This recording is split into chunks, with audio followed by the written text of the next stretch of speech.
This is Cast of Wonders, the fiction podcast for young adults featuring stories of the fantastic. Welcome. Episode 175 for August 23rd, 2015. We have an original story to present this week by Terry Eibel, Above Decks. Terry is from Ontario, Canada, where he lives off a steady diet of frolicking in the woods, being stuck in transit, and pizza. He loves writing brisk, quirky stories and is currently working on a fantasy novel. Your narrator this week is Phil Lunt. Hailing from the rain-sodden northwestern wasteland of England, Phil Lunt has dabbled in many an arcane vocation. From rock star to conveyor belt scraper at a bread factory, milkman to world's worst waiter. He's currently a freelance designer, actor, and sometimes writer/editor. For his sins, he's a supporter of Bolton Wanderers and chair of the British Fantasy Society. He's still considering becoming an astronaut when he grows up, and you can follow him on Twitter, which we'll link for you in the show notes. And now we've a tale to tell.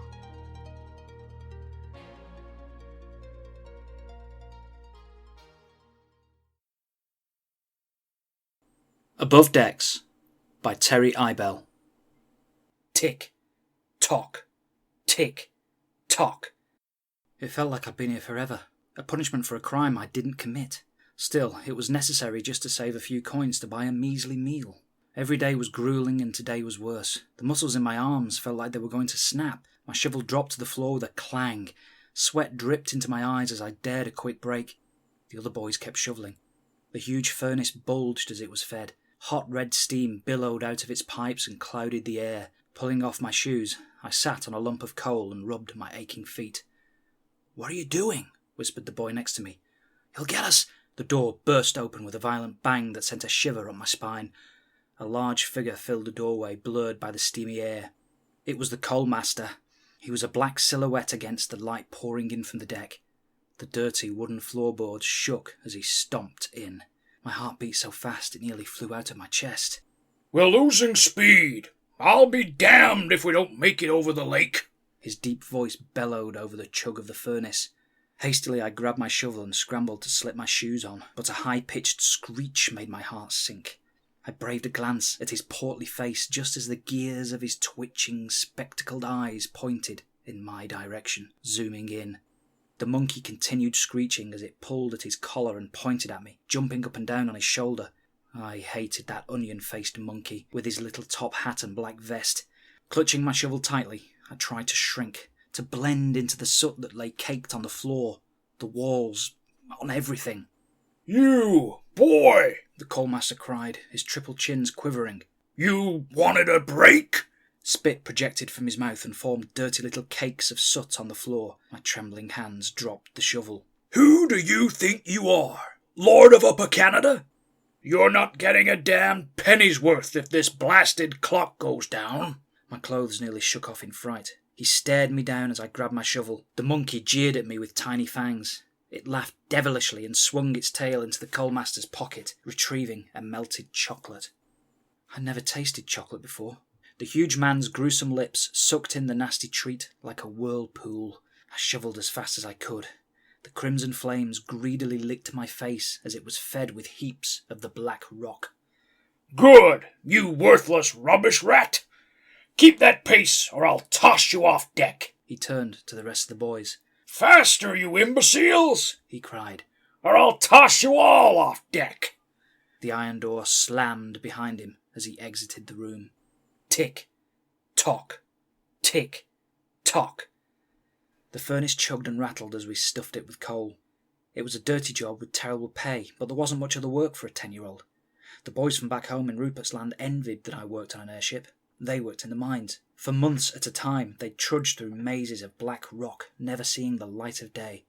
They asked me what the sky was like, above the ever cover of smog that engulfed the cities. I told them how the ship swam above the clouds, how it was beautiful beyond words to describe. Truth be told, I'd never actually seen it myself. It's just as dark in the furnace room as it is in the mines, and we were never allowed out. The only light that ever reached us came from the red and yellow flames. I thought about the coal master walking about on deck and breathing the fresh open air, his monkey stuffing his face with chocolates. I'd never been on deck before. A false board in the side of the hull served as a separate entrance for us. It was just big enough for small boys like me to crawl through. We weren't supposed to be seen by the upper class. Metalheads, we called them. They thought flying ships worked by automated mechanisms, not poor boys. Not that they'd notice anyways, with their chins always up in the air. I wondered how they kept their heads up with all the gear they had attached. Ticking pieces of metal in their ears and eyes and foreheads. Supposedly, it made them hear or see or think better. In my opinion, it just made them think they were better. I never saw them do anything but stand around and talk, or gallivant from one place to the next. I bet they wouldn't even know what coal was, even though it ran every aspect of their lives. Damn metalheads. I saw a few metalheads board the ship. Of course, Coalmaster was one with his spectacle eyes, but this wasn't a leisurely cruise. Our purpose this journey was to deliver a clock, the biggest in British North America. I saw it as I crawled along the plank into the hull. Its hands must have been higher than 3 boys standing on each other's shoulders. They were covering it with enormous tarps. It looked like it weighed as much as the ship itself. No wonder we worked so hard this time. It was loud too. Its resounding ticks could be heard even over the heaves of the furnace. They were going to affix it to the Canadian National Tower, said to be the tallest in all the known world. It stood far in the distance from the port we departed from, like a blurry needle atop a thick, smoky haystack. Tick, tock, tick, tock. "Have you ever been on deck?" I whispered to the other boy next to me. I didn't know his name. "Keep shoveling," he replied. "Do you want to get thrown off the ship?" "I wonder what the sky looks like above the smoke," I said, wiping my sweaty grey hair from my face. "What the wind would feel like in my hair." It had been a while since a pair of scissors had crossed my path, or a good wash. The last time I had a bath, the water became so dirty it could have been sold as ink. The boy staring back from my reflection in the tub had pale, freckled skin and blonde hair. Looking around, all the boys had grey hair and grey skin just like me. I spat on my shovel and rubbed it with my sleeve. That blonde-haired boy could have been pinned up on all the wanted posters in the city and never been found. "I've always dreamed of being on deck when we're flying," I said. "I bet you can see the entire world from up there, the whole sky." The other boy pretended not to hear and kept shoveling. I dreamed of sneaking on deck whenever the ship was docked, its giant bloated belly filled with helium and secured at bay by 100 strong ropes. I knew my only hope of seeing the sky was to get thrown overboard. There were many stories of that happening. One boy was caught trying to sneak on deck and was tossed right into Lake Ontario. Giant salmon with 5 eyes and sharp teeth devoured him before he even hit the water. Or at least that's what Coalmaster said when I first started here. Still, I wanted to see the deck, to be high up above the smog. I wanted to see the ship's giant fanned wings flapping. I wanted to see all of Toronto from above, the tall smog scrapers, the winding streets, the Great Lake's murky water, and the sky. Tick, tock, tick, tock. "I was up on deck once," the boy beside me finally whispered, a hand to his mouth. "I was there for only a moment, a year ago now." He glanced nervously towards the big iron door. "I fell asleep on shift. Coalmaster dangled me by the neck over the side. I was terrified like nothing before, but I saw everything." My eyes grew wide. "Everything?" I muttered. "Tell me about the sky. Describe it to me." I felt as giddy as my friends back in Rupert's Land when they asked me that same question. "It was the most beautiful thing," he said. "The sky is blue up there. Bluer like nothing I ever saw before." He quickly shovelled another heap of coal into the furnace, and the flames stretched out like eager hands. "I think about it often," he continued. "It looks nothing at all like it does from the ground. All the smoke in the air makes it look so grey, but above..." "Roar!" A yell came from above. "We're losing speed!" The boy shut his mouth with a nervous squeal and frantically heaved coal faster. The iron door burst open, catching me off guard, leaning on my shovel. "I told you once, boy!" the Coalmaster yelled, zooming in on me with his eyepieces. The monkey swung up his shoulder, holding onto its top hat. "That blasted clock's 3 tons large, and if you're not shoveling your weight in coal, you're not staying on my ship." The other boy glanced at me with a look of terror as the Coalmaster waddled forward. The floorboards creaked under his massive weight, his huge belly swaying from side to side. I looked to the open door. Sunlight spilled into the room from the stairwell, luring me to the deck. If my longing to see the sky wasn't so great, I would have been completely petrified. Don't be thinking about making a run for it, boy, the coalmaster laughed. The gears in his spectacled eyes twitched and turned. There's no escape, and when I catch you... Taking a deep breath, I clenched my fists and mustered all the courage a 10-year-old could muster. This was my only chance. All I could think about was the sky, bluer than anything I'd ever seen before. I had to see it, whatever the cost. Here, catch this, I yelled. Taking a step back, I threw my shovel at the coalmaster with all my strength. His spectacled eyes burst in surprise as the shovel hurtled towards him. It hit him square in the belly, but merely bounced off without leaving a scratch. Boy! He screamed. I leapt forward and threw myself to the ground, sliding on the grimy floorboards right between his legs. He lunged at me and caught the tail ends of my coat, but they slipped from his grubby hands. I jumped up and was nearly at the open door. The fresh air pouring in tickled my lungs. The other boys stared in disbelief like statues. The moment hung in time. Not even a tick resounded from the giant clock, and even the furnace stopped chugging. All was silent as my hands reached forward in slow motion, grasping at the light coming from above. Too silent. A low moan reverberated throughout the ship, and a sudden jerk threw me off balance. The whole ship began to teeter to one side, no longer fed with coal. Grasping at anything within reach, I slid on the floor and hit the wall with a thud. The coalmaster screamed, his avula swinging like a punching bag. He grabbed the shovel from the floor and snapped it like a twig. The veins in his forehead grew 3 sizes, and the glass in one of his spectacle eyes shattered. I'll toss the whole lot of you, he yelled. Fear spread across the other boys' faces, and they immediately got back to work. The clock ticked again. The furnace chugged. Steam jettisoned from the pipes. Gradually, the ship levelled. The monkey screeched and pulled something from its vest, but I leapt for the door and bounded the steps 2 at a time. Not a moment later, brilliant light, brighter than even the light orbs that lined the city streets, blinded my eyes. Shielding my gaze, I realised I was outside. I was on deck. Bang! My skin nearly left my skeleton as a deafening sound came from behind and something whizzed by my ear. The coalmaster stood at the bottom of the stairs, the damned monkey dancing on his shoulder and wielding a pistol in its tail. It reloaded for another shot. I dove onto the first thing in sight, a wooden pole, and shimmied up as fast as I could. Bang! A bullet shot by my leg, ripping a hole in my baggy slacks. The monkey jumped off his master's shoulder and began climbing up after me, reloading for another shot. Where the hell did he get such an animal? I'd seen other coalmasters with beavers on leashes. They'd smack their brass-riveted tails when boys weren't working hard enough. One kept a goose with a wing of silver mechanisms. It circled overhead and honked at us as we boarded. I'd never seen one with a monkey. It must have been brought over from the old world, perhaps through a newspaper clipping. I imagined a crate box arriving and that damned furry fury of legs and arms and top hat jumping out. Bang! Another shot, another miss. Frantically, I climbed, one hand atop the other. My fingers grasped a pole, and I clambered up, pressing myself against the opposite side of the mast. My heart pounded against my chest.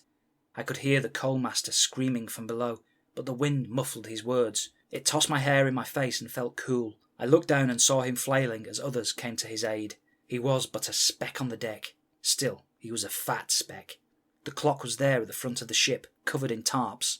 It looked just as big as it had from the dock. The ship hovered atop a blanket of smog, and I thought of the giant smokestacks that lined the coast, forever pumping thick streams into the air.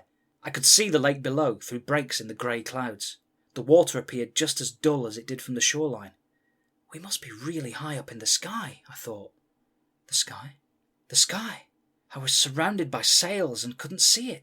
Looking up, my eyes were met by nothing but the beige encasing of the giant helium blimp. It swayed back and forth, peacefully keeping the ship aloft, as if without a care. Bang! Another shot. It exploded through the wood right between my feet, and I plunged forward, catching the yellow sheet of sail in front of me. There he is! Yelled the coalmaster as I dangled by a hand. The monkey continued shooting. Bang! Bang! Bang! He went ballistic. Splinters flew all around me as he tore the mast apart. I heard more cries from below, and without warning, everything gave way. Bits of wood and sheet crashed down all around. The damned monkey blew the whole mast up. My body was thrown like a rag doll and tumbled through the air in a chaos of sail and wood. I landed with a thud, covered in sheets. People scrambled about and shouted all around me. "Double the coal! Twice the power to the wings! Get that mast unmast and toss it from the ship! It's just sitting wait now!" The coalmaster yelled with such ferocious temper. "This ship isn't going down on my watch!" Turning my head, a giant black hand swung towards me. "Talk!" It resounded as a second passed. I had fallen right into the clock's tarp. "Where'd that blasted coal boy go?" I heard. "Throw him in the furnace when you catch him!" There was an opening in the clock's back, just big enough for a small boy to fit through. As quick as a firefly, I scrambled in, just as the sail and tarp were pulled away. "He's not here!" Someone cried. "Keep looking!" The coalmaster yelled. The monkey screeched furiously and fired more shots. I found myself between two giant gears, the teeth about to interlock. Tick! I managed to roll out of the way just in time and landed on a turning wheel. Gears twitched all around me, but where I sat appeared to be safe. I could hear more commotion going on outside, muffled by the deafening ticks and tocks within the clock. Tick! Tock! Tick! Tock! This was the first time I'd sat all day and realised I was worn to a thread with exhaustion. There was nothing on my mind but rest now, and though I was terrified, my eyelids grew heavy. I was out like a coal-starved flame, and sleep became my new master. A sudden jolt awoke me. How long had I slept? The whole clock tilted forwards, and I held fast to the wheel where I lay. Cries about a crane and pulleys and ropes from outside broke the silence. They had to be installing it on the tower now. Hours seemed to pass as the clock was jerked about. Hungry, interlocking teeth gnashed all around me as I scrambled desperately back and forth on the wheel. Finally the clock settled, and the sounds of hammers and drills echoed through the gears. I had no way to tell the time, even though I was inside a giant clock. Counting the ticks proved futile as they droned on in my head, breaking my concentration. I wished I was on deck again, standing on the mast with the wind in my hair. Nothing but grimy gears and springs kept me company here, and my heart sunk to my heels. How was I ever going to get out safely? Surely they'd find me and feed me to the furnace. I stayed hidden until the voices died down, until nothing was heard but the deafening clunks of the giant gears. Cautiously I crawled among them, stepping over springs and under cogs. I followed the little light that poured in and eventually came to the clock's face. I stood up and pressed my hands against the glass. Another figure joined my side. The big black number 6. Leaning forward, my nose rubbed its polished surface and my breath fogged it. I spit on my sleeve to wipe it away, but only left a black smear. The smog below was dense, but still all of Toronto could be seen through it. Metalheads appeared as ants, travelling about its winding streets. It was a whole city of clockwork. I was so high up, high above any of the smog scrapers, higher than the smog itself. High up in the sky. The sky. I was nearly afraid to look up. There was no blimp to shield my vision this time. My heart started pounding. I looked up and there it was. It stretched on forever and ever and ever. But it was so much more than blue. It was deep shades of red and purple and orange and yellow and every other colour I knew, and still others I didn't. Never in my life had I seen anything like this. The world below was nothing but grey, and I'd known no better to long for more. My eyes felt their first use and soaked it in greedily. How many times had I been locked in the furnace room, separated from this by nothing more than creaky wooden boards? I'd been so close for so long. No wonder the boys back in Rupert's Land were so envious. Now the sky was all mine. It was more beautiful than I could ever have imagined. I could stay here forever. Tick, tock, tick, tock.